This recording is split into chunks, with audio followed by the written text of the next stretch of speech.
Hi, Kathryn here with Handmade by circleartdesigns. Well, today on my work table, I am going to be making an Alashan Agate and Larvikite Button Focal Bracelet. Now that is a mouthful. If you haven't had an opportunity to look at that Alashan Agate on the internet, you should. In Mongolian, it means colorful. And they are very colorful. I just thought they were gorgeous. But the ones we are working with today have been dyed a beautiful green. But you have to see them as they come from nature. They are great. Let's get started. So, as I turn my eyes to the mat today, and I'm about all the different things that have happened in my day so far, and actually this weekend, I am simply grateful for the joy of designing and creating. I was thinking about what I was going to do for this project number 1 of June, and I thought, I don't have anything to do. And then the Lord reminded me of my sketchbook and of a sketch I had done a couple of months ago on doing a button loop bracelet with a twist. And the twist is, it looks like leather. It has a gorgeous button focal, but I have done it on beading wire. And I'm so grateful that the Lord reminded me. I had just drawn that out one day between services at church and stuck it in my little notebook flap and had forgotten all about it. I'm simply grateful that He reminds us not of just the big things in my life, but He reminds me of the small things as well. And He always knows my next step, even when I don't. So what are you simply grateful for today? What is the next step the Lord is pushing you towards? All right, let's turn our eyes to the mat. So we will be working in a brass color today. I'm going to start off with this metal button that you have will work really well. I really love this, but this is metal. And because it is metal with that metal shank on the back, we're going to want to use a wire guard. So next up from my stash is from a previous bargain bead box. This is that 8 by 5 millimeter Larvikite Rondelle beads, and they are just gorgeous. They have a shine like Labradorite. Now, I picked up some Labradorite recently, and it had that same look to it. But they tell me that this is different. I'm not sure why it's different, because the ones I picked up are just a little bigger of the same version. And this is from that March bargain bead box, and that's the Alashan Agate. And remember, in Mongolian, it means colorful. Even though they've dyed it this green, it is a very colorful bead. If you just go online and look it up, you might want to add some of that to your stash. Then everything else that I have, I'm going to be using the jewelry tubing in the leather brown. I think that's just beautiful, and it will give this bracelet that leather look. And I've cut them up in these small little pieces. However big you want your space to be between your beads is how big you're going to need to cut these. But for mine, they're just a little over or a little under 1/2 inch. I didn't want them 1/4 inch, but I wanted them less than 1/2 inch. So that's what I've cut them up as. It depends on how many you need. How many you need depends on how big you want your bracelet to be. Then the next thing that comes out are these brass little spacer balls of mine, and they have come from my own stash. I got them off Amazon.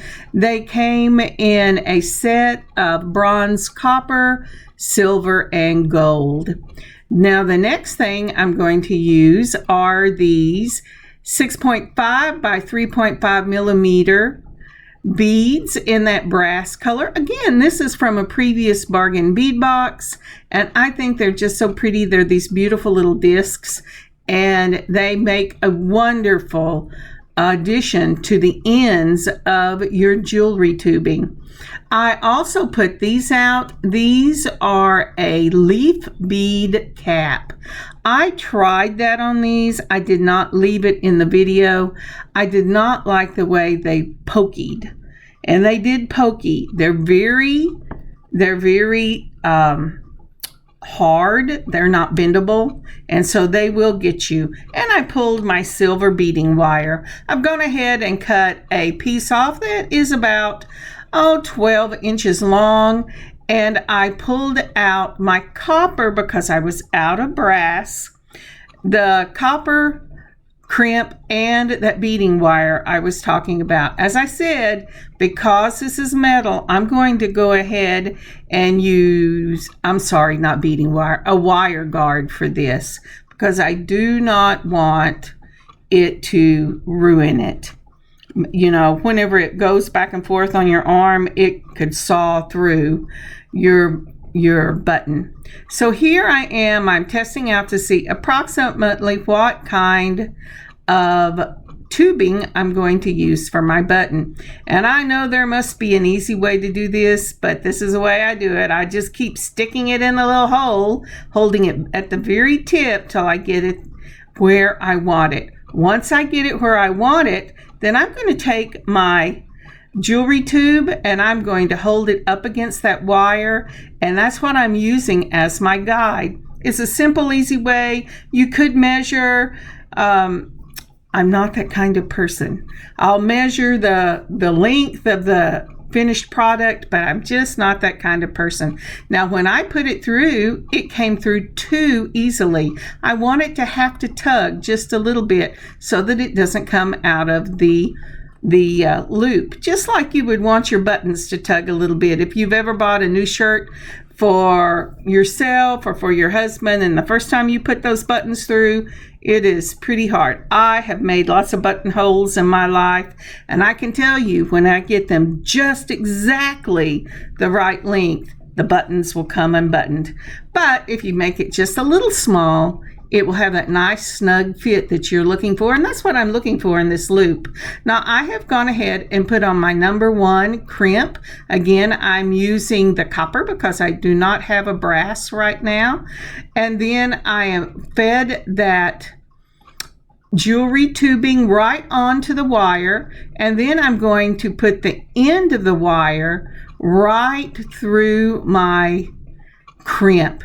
Now is the part that gives it that look of leather without having to use the leather. I just like using the beading wire itself. I have taken and I have made one side just a little shorter than the other side of the loop so that it will set flush against the other side of the wire. Bring the wire down, pull it through your crimp, put it in the back of your crimper, making sure your wire is laying parallel to each other. Go ahead and mash those handles, do a 1/4 a turn, put it in the front half of the crimper, and then mash it again. And you start out with a little M when you mash it in the back, and then when you mash it in the front with that 1/4 a turn, it closes the M, and you have a secure crimp. All right, so the next thing I'm doing is I'm trying to make sure that these teeny little spacer balls and the bronze, I think these are 2 millimeter. They are my littlest of my spacer balls, but I want to put something next to that crimp. Now this shows my crimp, and I made my first bracelet, I made it exactly like that. But for this one, since these discs in bronze have a much larger hole, I'm going to go ahead and put on a disc first, and then I'm going to put on the spacer ball.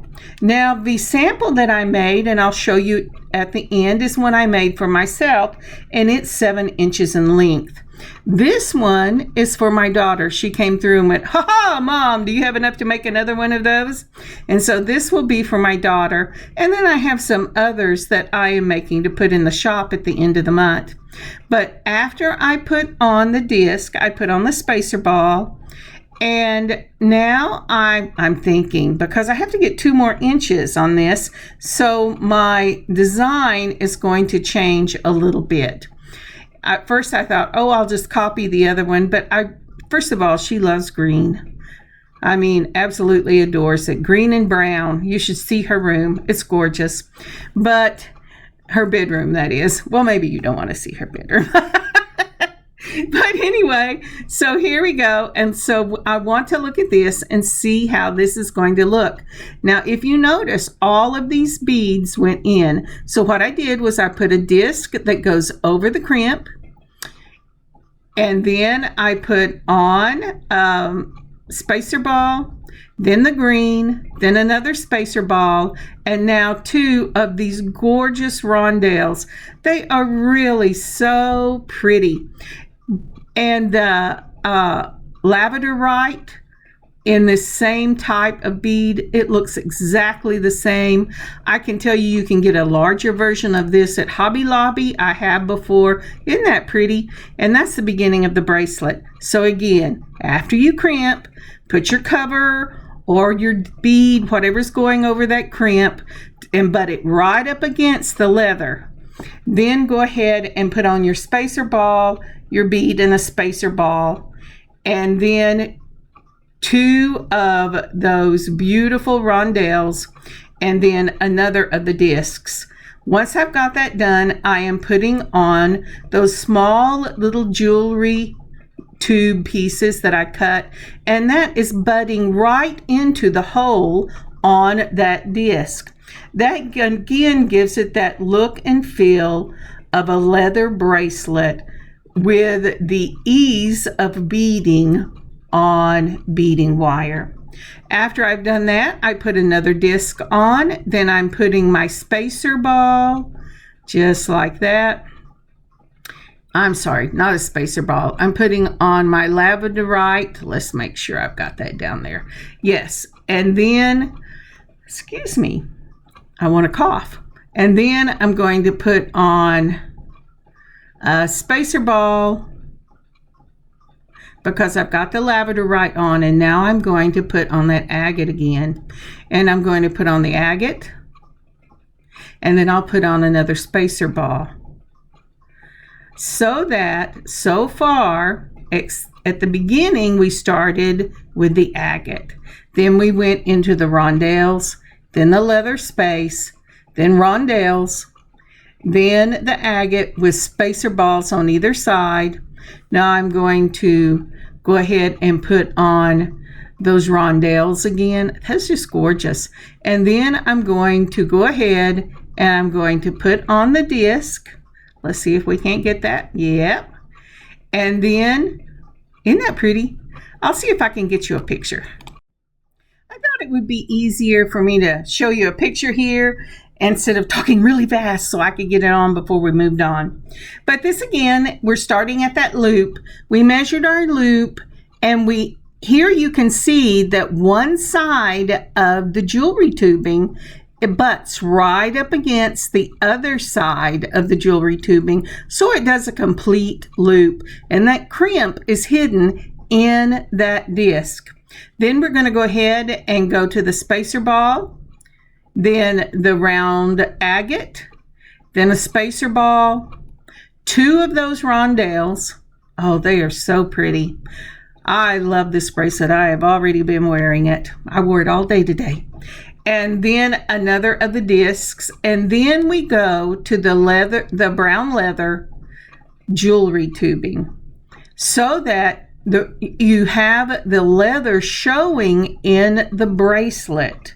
It is an illusion. It's not a real leather. It's jewelry tubing, brown leather, but it gives that illusion of leather, and it wears really well. It's really comfortable, and it's really easy to work with. Then we're going on to the disc again, 2 of the rondelles, a spacer ball, that agate in the green, a spacer ball, 2 of the rondelles, and a disc. Every time we finish a section with that disc, where we have rondelles, agate, rondelles, and we have a disc, the next piece you're going to put on will be the jewelry tubing. And remember, you want just a little bit, well, you might want a lot, but like if you were doing a wrap bracelet, or if you were doing an anklet, you might want more of this brown leather jewelry tubing showing, as opposed to more beads. It just depends on what you want to do. But for me, I want the brown leather tubing, jewelry tubing, and it's not real leather, but it looks like leather, and I love using it. You can actually get it in other colors, but I usually use clear, black, or brown, that dark brown. So you're wanting to use that as a focal in your bracelet. And we're going to continue this pattern until we get to the very end. All right, let's continue on. So we just finished up with the disc. I'm going to go ahead and put that little jewelry tubing piece right there. And then I'm going to continue on with another of the discs. Now here you see it, because I cut it out. I tried the little leaf caps, and when I put it up to my hand or my arm, it was real scratchy, so I did not do that. So I've done the disc. I've done 2 of the rondelles, a spacer ball, the agate in the round, and then another spacer ball. I'll put on 2 rondelles and the disc. So let me speed this part up, and I'll be with you in a minute.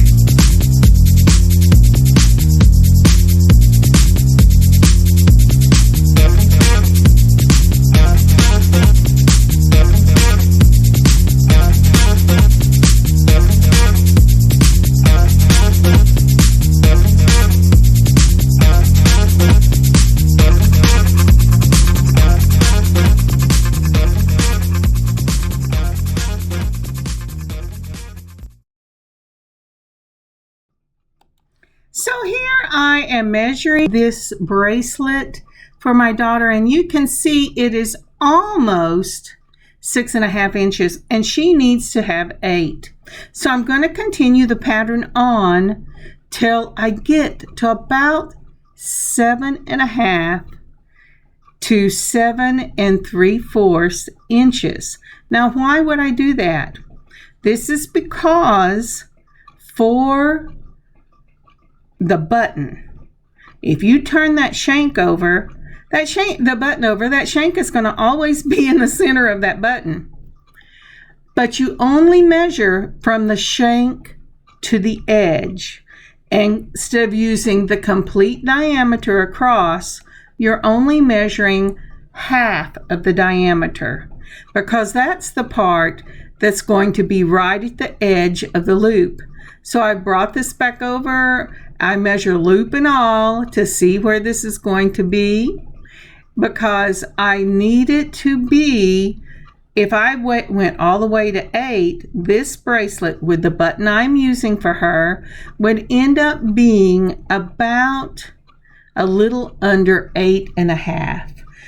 The button I'm using for this one is slightly smaller than the button I used for myself. So I'm actually building, as each time I measure, I go, okay, how much more room do I have to fill in? And also, when you're doing this for yourself, if you don't want to continue making the pattern, if you have an ending you want to do, that's wonderful. There's a couple of things you can do. You can either add spacer balls in places where I haven't put them, so that it lengthens a little bit at a time throughout the bracelet. See, I put on 3 spacer balls here, trying to get this as long as I want it. Or you can put, as I did, you can put them on the very end. But what I did was I just took that spacer ball off. I put on a disc bead. My brain lost the word disc. And then I'm going to put on 2 of these small spacer balls so that, let's see what this looks like. All right, so here we have 2 of the small and a disc and 2 of the rondelles. Now that carries on what I have done up to this point. So what I'm doing next is I'm going to go ahead and put on my crimp again. And then I'm going to add the button shank. Now remember, because it's metal, I'm going to need to use a wire guard. When you use that little U shape or upside down U shape, you're going to put it through the tube on one side, around that wire guard at the top, and down through the tube on the other side. The next thing you need to know about a button when you're doing this, or at least the way I do it, is my button is going to sit across. You know when you sew your buttons on, how you sew them in the middle of the shank and you want the design to be right in the middle of the button? Well, for this, I am headed for the corner so that my button will have the wire guard coming off of the corner. Let's see here. Oh, my fingers have fallen off. My fingers are running down the road. Okay, so if you'll notice, I have got that wire guard right now at the top, and that's just so I can see what I'm doing.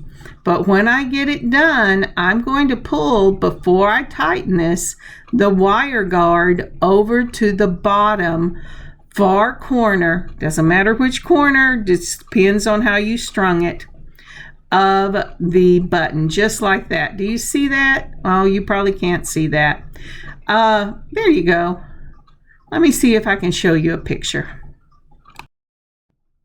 So this isn't a very good picture, I'm sorry, but it's the closest I could see. I was really fighting with that. But what you want to do is even if you have to put the wire guard at the middle of the top of the shank in order to see to crimp, you need to make sure that the bottom of the wire guard is large enough that it can slip down over the top and onto the side of the button. Because if you catch that wire guard on the top of that button and you crimp it down tight enough where it cannot move, the button will not lay flat on your wrist. So it's very important here. I don't know if you can see or not, but I've made it loose. I had to move it up to the top so I could see to crimp, but I made it loose enough right there on the button side of the crimp that this wire guard could slip over the button and lay flat up against the button, so that when I put it on, or my daughter puts it on, that button will lay flat. All right, there you go. Let's continue. So as I said, I've moved it up to the top so I can crimp it. I put it through the crimp and through the first of my bead spacers or spacer. Then I'm putting my crimper into the back, crimping it and making a little M, doing a fourth a turn, and then I'm going to put it to the front. I'm going to crimp it again if I can get that button out of the way. There you can see the little M. Going to do a fourth a turn and crimp it again and make sure with a little tug that it is actually crimped, and then I'm going to move this out of the way, flush cut it right up against that spacer ball without cutting the wire. I've made this on, and I have a beautiful button focal bracelet. Now, isn't that pretty? My daughter just loves this. We were matchies today. It was so cool. But I have to show it to you with my hands out because that extra inch there just makes it fall right off my hand. But it is so pretty. I love this. Let me show you some pictures. Actually, before we get to the pictures, would you please like and leave a comment for this video? And if you haven't subscribed to our channel yet, would you please subscribe to this channel and help us grow? But actually, just liking, commenting, and sharing does an amazing job of beating the algorithm. And this is such a pretty, pretty piece. I just love it. Oh, and it really does. Oh, say, come on, Kathryn, you've got that thing twisted somewhere. There you go. It really does give the look of a leather bracelet, but I find it easier to work with for me than for leather itself. And I love the durability of the beading wire. I have used that 7-gauge wire or 7-strand wire for this. It just depends on the jewelry tubing you're using or what kind of tubing you're using as to how big you can go up in your wire. But I use this wire all the time and I just love it. All right. Thank you again for liking and commenting on this. And now I think I'm ready to show you some pictures.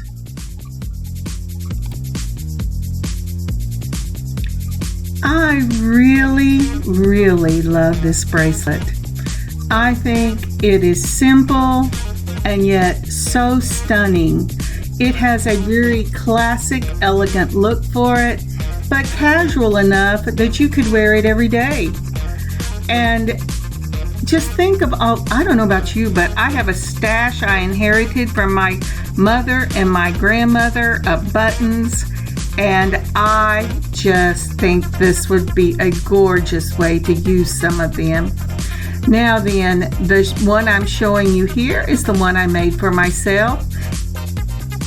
And here's a picture of both bracelets together. The top one again runs 8 inches and the bottom one runs 7. Thank you so very much for joining me today on this lovely beading adventure. I have had so much fun making these button focal bracelets with that faux leather look. God bless you, God keep you, and I will see you next time. Kathryn, Handmade by Circle Art Designs. God bless y'all.